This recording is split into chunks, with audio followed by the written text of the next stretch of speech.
परशुराम जयंतीचं कीर्तन थोडं वेळेच्या पुढे गेलेलं आहे, त्याबद्दल सर्व श्रोतोजनांची मी क्षमा मागतो आणि निरूपणाला सुरुवात करतो. मी जास्त वेळ आपला घेणार नाही, पण सगळी लोक कामात असतात, जसा मीही कामात असतो तशी इतर लोक सुद्धा कामात असतात, त्याचं भान मला आहे. त्यामुळे ऐकणाऱ्यांचा अंत जास्त न बघता वेळेत आठवण्याचा प्रयत्न करतो.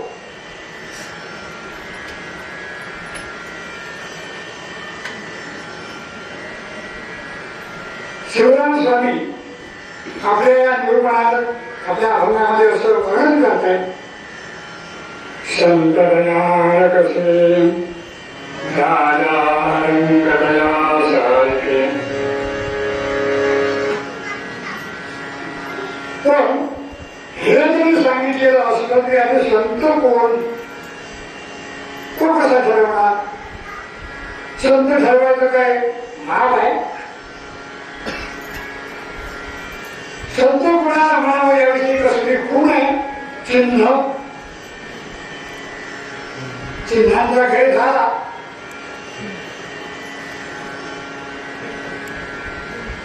अशी काही खूण नाही. ज्याच्या गळ्यामध्ये लाल रंगाची माळ आहे तो संत, आणि ज्याच्या गळ्यामध्ये निळ्या रंगाची माळ आहे तो संत नाही, असं काही प्रमाण नाही.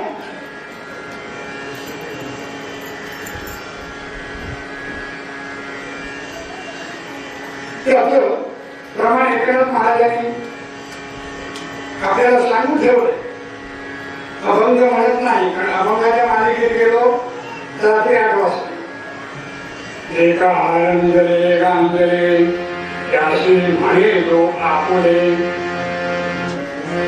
रंजलेल्या गांजलेल्यांना दीन दुबळ्यांची सेवा करणाऱ्याला खरा संत म्हणावं.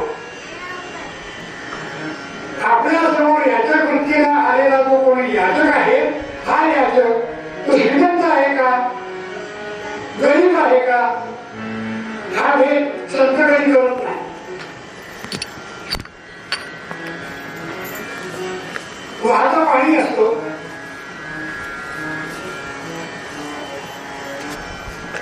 ते वाहतं पाणी असं कधी विचार करतं का की बाबा आपलं पाणी प्यायला वाघ आलाय, तो वाघ चावतो, खाली मला पाणी खाल्यानंतर पुढे काय, असा विचार कधी नदी करत नाही.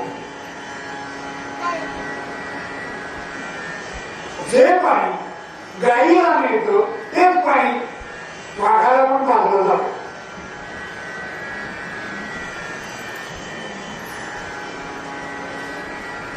आणि दुसरे उदाहरण तिने असं सांगितलंय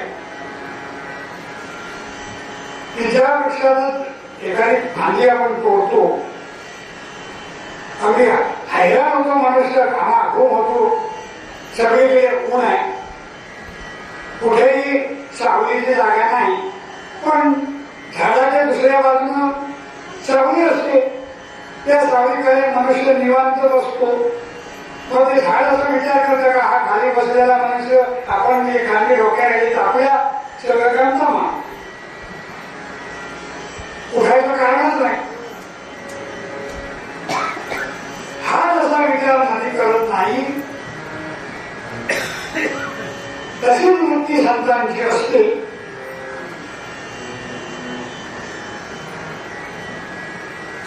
आणि याच्याही पलीकडे जाऊन आपल्याला सांगायचं झालं की एकदा का संतांची भेट, आपली संतांची भेट झाली,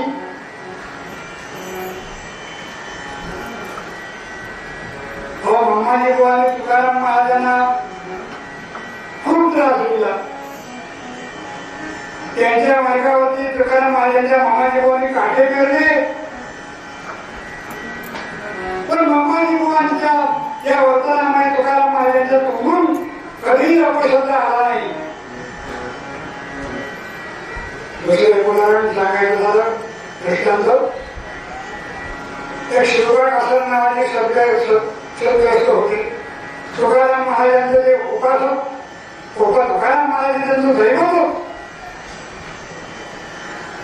त्यांनी त्या तुकाराम महाराजांच्या कीर्तनामध्ये ऐकलेलं होतं, संत येते घरा रोजी दिवाळी दसरा. हे सतत कीर्तनामध्ये त्याने ऐकलेलं असल्यामुळे त्यांना असं वाटतं की आपण तुकाराम महाराजांना आपल्या घरी भोजनाकरता बोलवलं. आणि त्या ग्रस्ताने शिवबा कासारांनी तुकाराम महाराजांना भोजनाचं निमंत्रण दिलं. तुकाराम महाराज आले. ते शिवबा कासारांनी आपल्या पत्नीला सांगितलं, जेवणाची सगळी तयार झाली, अगदी म्हणजे सगळं फक्त भेट झालेला आहे, तुम्ही फक्त त्यांना देवाला फक्त आमंत्रण करा. आज तुकाराम महाराजांचा पाहुणचार कसा होतो तो बघूया. तुकाराम महाराज आले. त्या शिवबा कासारांच्या पत्नीनं पाणी तापायला ठेवलं होतं, पाणी उकळलं, जेवणाची पानं मांडलेली होती. आता चटणी भाकरी वरण भात काय तुमचं असं जेवण मेनू केला जातो, ठेवायचा. आणि जेवायला सुरुवात करायची. तुकाराम महाराजांनी सांगितलं, महाराज बाहेर जाऊन पाय धुवून द्या, पाणी ठेवलंय, तितक्यात पाणी घेतो. तुकाराम महाराज पाय धुवायला गेले आणि तुकाराम महाराजांच्या पत्नीनं ते पाण्याचं उकळतं भांडं तुकाराम महाराजांच्या पाठीवर ओतलं गरम पाणी. तुकाराम महाराज पुढे एवढंच म्हणाले, पांडुरंग हरी वासुदेव हरी, पांडुरंग हरी वासुदेव हरी, पांडुरंग हरी वासुदेव हरी. आणि शिवा कासारांचे बघितलं, अगं काय करतो तू? आपल्याकडे आलेल्या अतिथीचा असा सन्मान करतात का? तुकाराम महाराजांची योग्यता तू ओळखलीच नाही, म्हटल्या श्रीमुखात लगाम दिल्या. तुकाराम महाराज म्हणतात, अरे नको ना,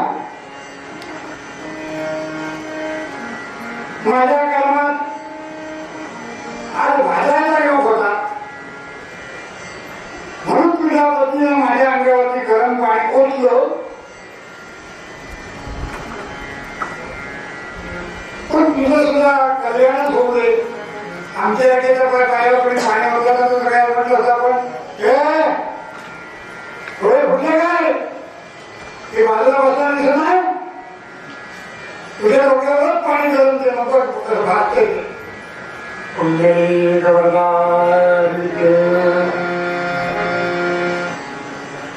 असं संतांची दयाळू वृत्ती असते. आणि कधी संत आपल्याला वाईट गोष्टी शिकवत नाही, आपण कुमार्गाला जाऊ असं कुठलंही शिक्षण आपल्याला संत देत नाही. हा आशय मनात आणून श्रीराम स्वामी आपल्या मूळ पदामध्ये वर्णन करतात.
त्या कथेचा विस्तार बाजूला ठेवून संक्षिप्त रूपानं ती कथा मी आपल्या समोर मांडण्याचा प्रयत्न करतो. वैशंपायन ऋषी जन्मेजयाला असं म्हणाले, राजर्षे भृगुपुत्र जो चवन त्यानं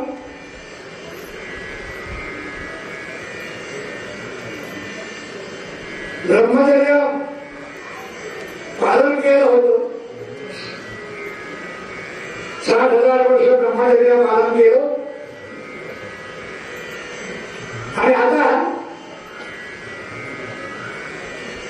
एखादी सुंदर मुलगी बघून आपण गृहस्थाश्रम पत्करावा असं या चवन ऋषीच्या मनामध्ये आलं आणि चवन ऋषी कुशी राजाकडे आले.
पैसे आणण्याच्या अभिलाषेनं किंवा जात नोकर चाकर माझ्या सेवेला देशील त्यासाठी तिथे आलेला नाहीये.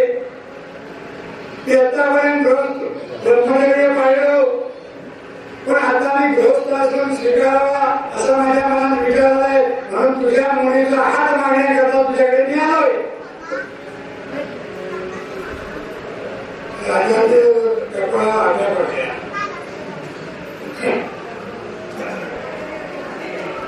चवन ऋषीकडे बघितलं, माझी मुलगी इतकी तरुण कोमल आणि अशी मुलगी या म्हाताऱ्या माणसाने कशी येऊ. पटुरायमणी गर्वी पटुरायमणी गर्वी कन्याद्यारी परंतु हा जीर्ण नकाशाली त्याच्या चित्तात होय संकीर्ण.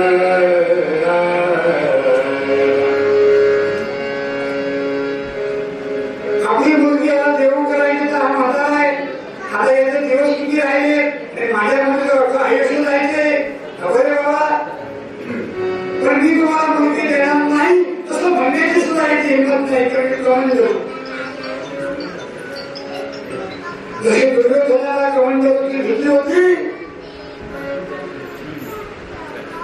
दुर्वासाला एखादी गोष्ट मी करीत नाही म्हटलं शिक्षा करून जाऊ. तसं झालं तर काय करावं विचार करतोय. मला काही विचार केला मी या उशीर राहण्याला एक युक्ती सुचली. आपण एक खडा टाकून बघू जमतोय का. कोणासमोर काय खडे टाकायचे हे सुद्धा ठरवायला लागतं. तो खडा म्हटलं आपल्या कपाळावर बसतो.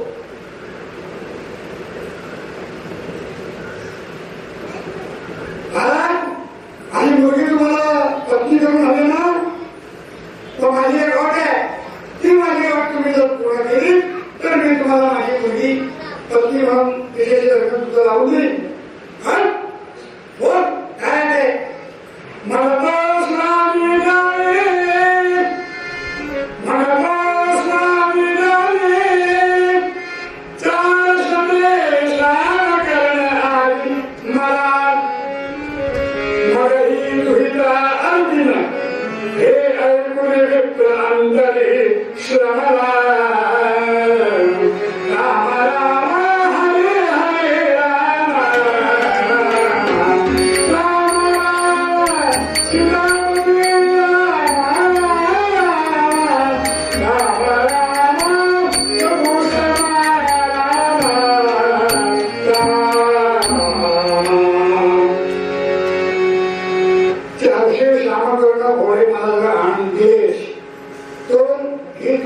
माझी मुलगी तुला मी पत्नी करून देईल.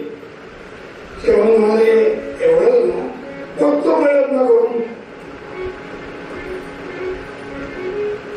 प्यार जीतने के लिए कोई भी करना पड़ता है. ठीक है, तुझी मागणी मी मान्य केली. जेव्हा कशी तातडीने उठले, वरुणाकडे गेले. वरुणाला सांगितलं मला 400 साखर पुढे आत्ताच्या आत्ता आहे. कुठलीही सवय मला चालणार नाही. पृथ्वीवर माणसं नसली तर त्यांना बघून घे. आता अमुक कामगार जागेवर नाही, मला चालणार नाही. वरुणाला तिब्बतीला बोलून घेतला. महाराज काय म्हणतात बघ. तपस्वी घेतलं तेल आहे.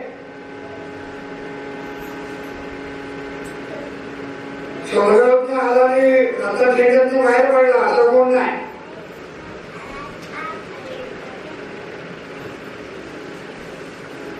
तुमचं काय म्हणणे. मला 400 श्यामकर्ण याचा एक कान काळा बाकी सगळा घोडा पांढरा असे 400 घोडे मला हवे. लगेच तिप्पतीने 400 घोडे नजर केले. ते घोडे तेव्हा दुसरी कुशी राजाकडे गेला. हे श्यामकर्ण घोडे आता तुझी खूप मुलं काय दोघे मला पत्नी करून दे बघू. आता काय बोलणार. चमनांचं आणि त्या कुशी राजाच्या मुलीचं लग्न झालं.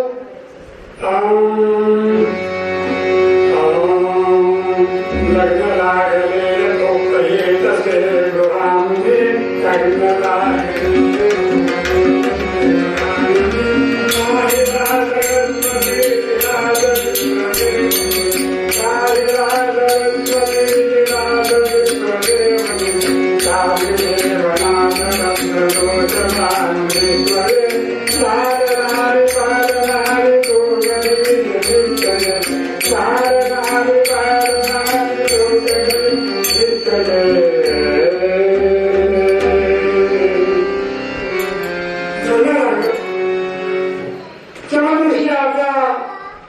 पत्नीला सोबत घेऊन सरस्वतीच्या दिनावरती आश्रम बांधला, तयार केला पर्णकुटी आणि त्या पर्णकुटीमध्ये आपला नूतन संसार सुरू केला. आपल्या पतीच्या सेवेमध्ये ही सासरी इतकी मग्न असायची की तोंडातून शब्द काढायची खोटी. यज्ञ कष्ट हवी असतील, पूजेची सामग्री हवी असेल. आता असं दृश्य बघायला मिळत नाही का. आता बाई साहेबांना हाक मारली, अरे जरा नैवेद्य देतो का. तुमचे हात काय मोडले, घरात जा नैवेद्य घेऊन या तुमचा तुम्ही. मला वेळ नाही मी चालले.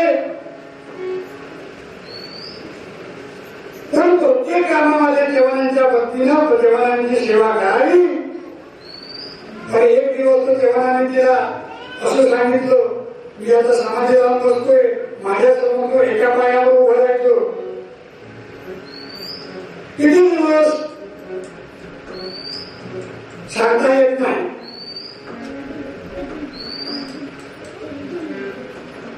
त्यांची समाधी लागली आणि या जवानांच्या पत्नीने एका पायावर उभं राहून कधी त्यांची समाधी उतरते आणि माझं पाऊल खाली घेते असा विचार नाही केला.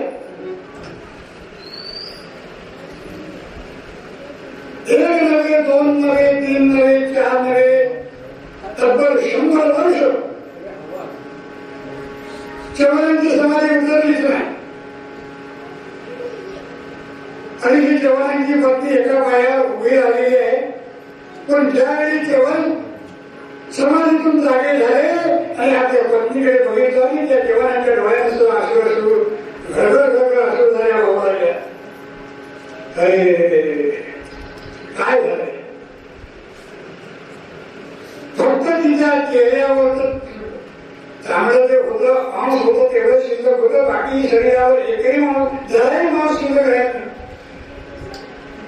हाडं मुजून झाली, फुकट मारला तरी जाईल अशी तुझ्या देहाची अवस्था.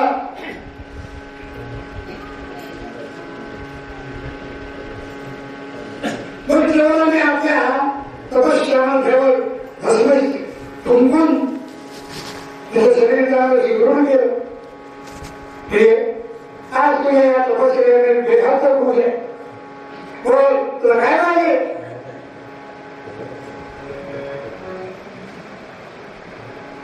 ती म्हणाली, मला काय नको, पण माझ्या आईला सूर्यासारखा तेजस्वी मुलगा व्हावा अशी माझी इच्छा आहे आणि ती तुम्हीच पुरी करू शकता. काय उदाहरण असते?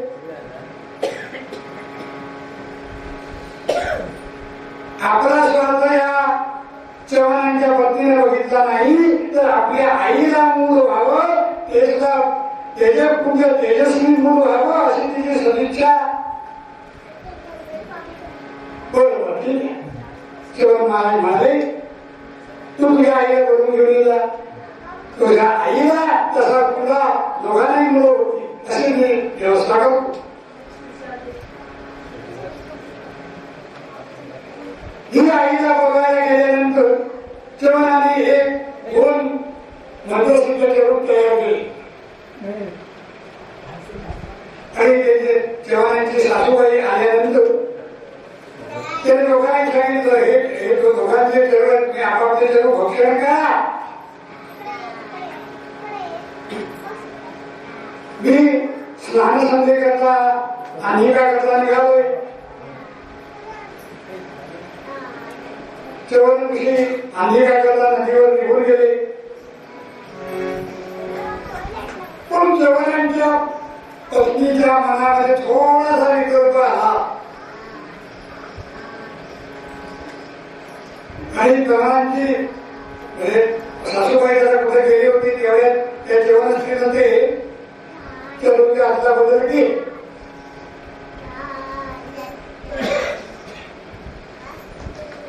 हातला बदल केल्यानंतर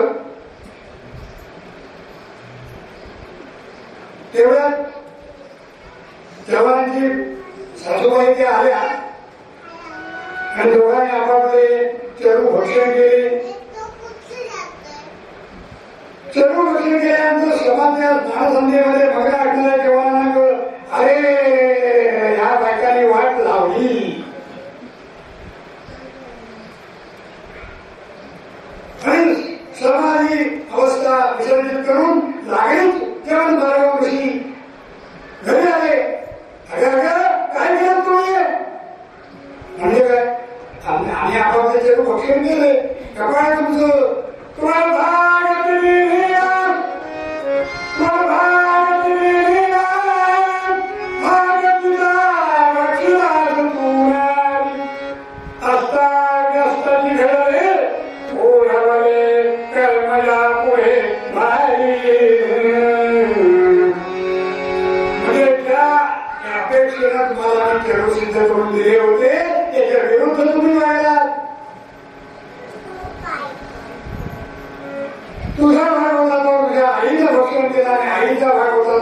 तू भक्षण केलं ज्ञान लावता होईल सुद्धा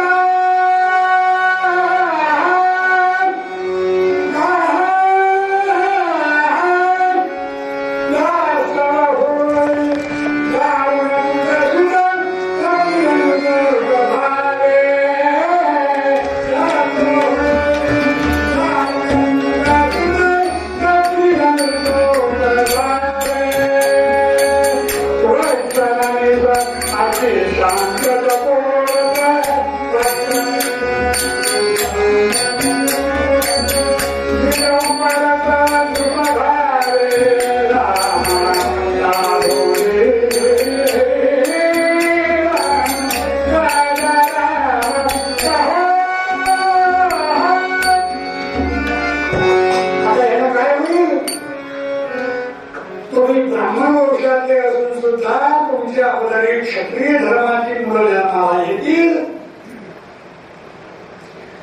आणि तुझ्या आईकडे क्षत्रिय असून सुद्धा ब्राह्मण धर्माचं पालन करणारी मुलं जन्माला येतील. एवढं ऐकलं मात्र हिच्या डोक्यावर आकाश कोसळलं. आई कुणी राज सुतार पती वचन आई कुणी राज सुतार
शंकरांचा गर्भस्था झाडून टाकणे त्याची तीव्रता होती.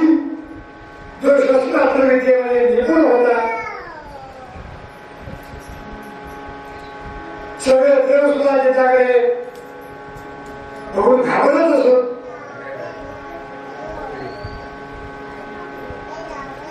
आणि असा हा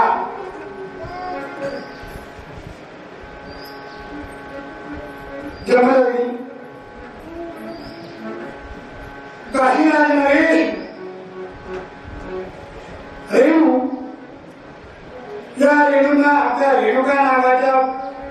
कन्येचं स्वयंवर मांडलं होतं.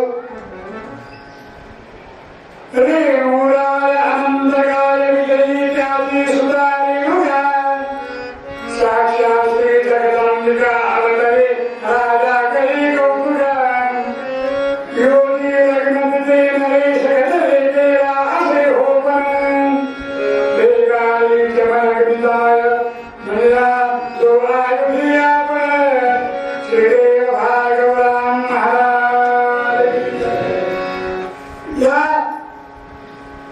रेणुराजानं आपल्या रेणुकेचं स्वयंवर मांडलं होतं. त्याच्यात असं नमूद केलं होतं की जो कोणी माझ्या मुलीला जिंकून युद्धामध्ये जिंकेल या योद्ध्याच्या घरामध्ये माझी मुलगी मार घाली.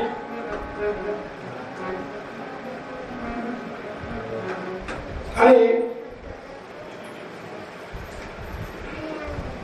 हा जमदग्नी युद्ध करता गेला. त्याने देशोदेशीचे राजे जिंकले, युद्धामध्ये विजय मिळवला आणि या जमदग्नीच्या गळ्यामध्ये रेणुकेला माळ घातली. जमदग्नी रेणुकेचं लग्न झालं आणि रेणुकेबरोबर प्रपंच करीत असताना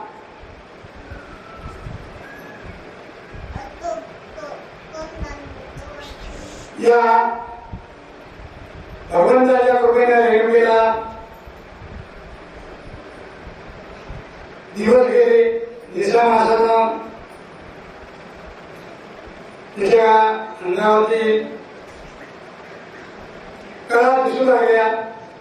फार वेळ न घालवण्यामुळे हे कीर्तन धावतं चालू आहे. आणि आज सकाळपासून प्रवास पण खूप झालाय, गडबड पण खूप केलेली आहे आणि वेळ इकडे जास्त वाढला आहे. त्याच्यामुळे आधीच सगळ्यांची क्षमा मागतो पुन्हा एकदा. आणि या रेणुकीच्या वर्णनामध्ये भगवान विष्णूंचा अवतार सत्यानंद संचारल्यानंतर जमदग्नीने तिथे डोहाळे विचारले, तुझे काय डोहाळे? तेव्हा ती म्हणते, माझे डोहाळे ना मी तो आहे, मी तो आहे, मी तो आहे सच्चिदानंद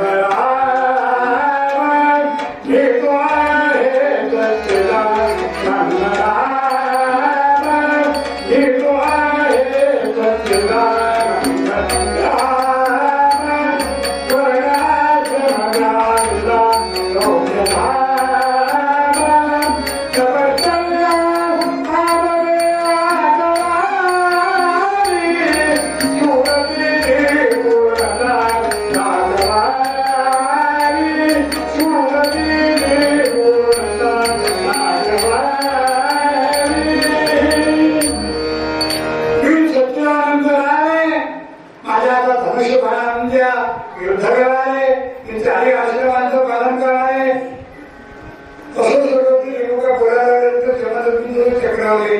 त्या बायकोला माझ्या मला बोलते भोय बाजा काहीतरी बाधिक झालं म्हणून विचारलं गोविंदांना, आपल्या वरिष्ठांना, सहकार्यांना, माझी पत्नी असं काय करते महाराज मुलीवर? अहो ती अशी काय करते याचं कारण आहे प्रत्यक्ष भगवंत तुमच्या पत्नीच्या उदरामध्ये जन्म घेणार आहे. हे तुमचं भाग्य समजा. आणि यथावकाश या रेणुकेला 9 मास पूर्ण झाले. आता त्या बाळाचा जन्म कधी झाला? सुवासंती माधवाख्य सुप्रतिले शनि रोहिणी सहत्री एकादश घटितेषु जन्म आयकिले.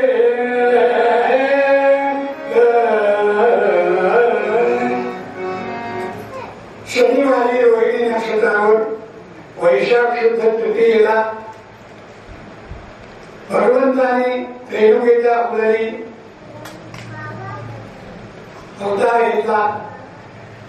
तर हे भगवान विष्णूंचा आग्रह देणारं रूप पाहण्यासाठी आकाशामध्ये देवांची रात्री झालेली आहे आणि भगवंतावरती हे देव सगळे पुष्पवृष्टी करत आहेत. आम्हाला कोसुला घालायला झाले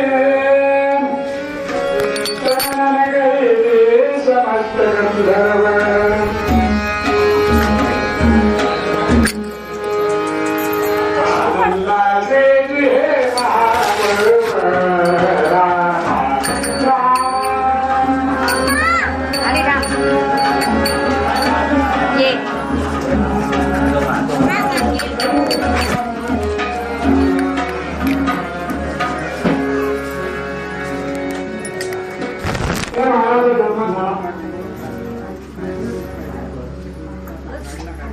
जन्म झाल्याबरोबर सगळ्या देवस्त्रियांची या बाळाला लावू माकू घालण्यासाठी नाणी घालण्यासाठी सगळ्या देवस्त्रिया मनीस्त्रिया प्रयत्नशील आहेत.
पाण्यामध्ये घालून रेणुका माता स्वतः आपल्या बाळाला झोलवते.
पण देवा देव झोपतात कसले हो. कारण देवाचं पाहणा जेव्हा चालू होता तेव्हा दर्शनाकरता भरी मोठी राहायला लागली ते हप्त्यापर्यंत महाबळा मंदिरापर्यंत. आता माझा मी पुढे जाईन देवाचं दर्शन घेईन अशी धडपड चालू असते. पूर्वीच्या काळी भरपूर जेव्हा गर्दी असायची तेव्हा उभा कुठे असायचा तो कळायचाच नाही. कुंडली तशी परिस्थिती होऊ नये, उभा जाग्यावर राहावा म्हणून भगवंत प्रत्येकाच्या जाग्यावर येऊन आपल्याला दर्शन देणार केवढी भाग्याची गोष्ट आहे.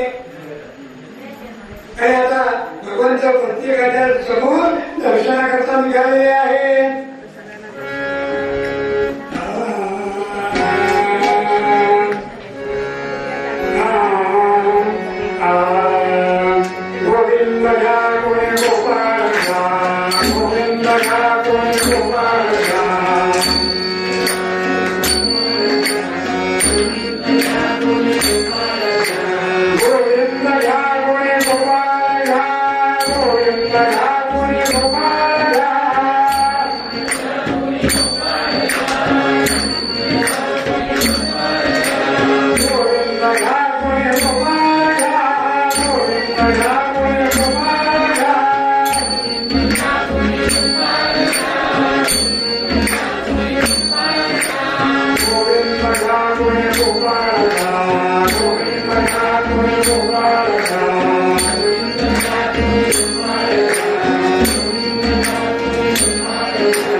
सगळ्यांना दर्शन देऊन प्रत्येकावर जीवन भगवंतांनी कुठं कुठं केलं. जी वाळलेली झाडं होती त्या झाडांवर पालवी आली, सगळी झाडं सुखराम सुखराम झाली आणि आपल्या पुढच्या जीवनामध्ये अनेक पराक्रम परशुरामाने केले. 21 वेळा नक्षत्र पिकली, केली आणि आपल्याला हे कोकण त्यांनी प्रदान केलेलं आहे. हा योग संतांच्या उदारतेमुळं, संतांच्या कृपेमुळं, रेणुकेच्या नशिबी आला. तसंच जीवनात आपल्याही असे चांगले योग यावे आणि आपलं सुद्धा जीवन धन्य व्हावं. संतांची कृपा आपल्याला अशीच मिळावी. संत कसे असतात ते शिवराम स्वामी आपल्या पूर्वपदामध्ये आपल्याला सांगताय.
पालखी मिरवणूक झाल्यानंतर हिटजान देवादेव होऊन आरती होईल.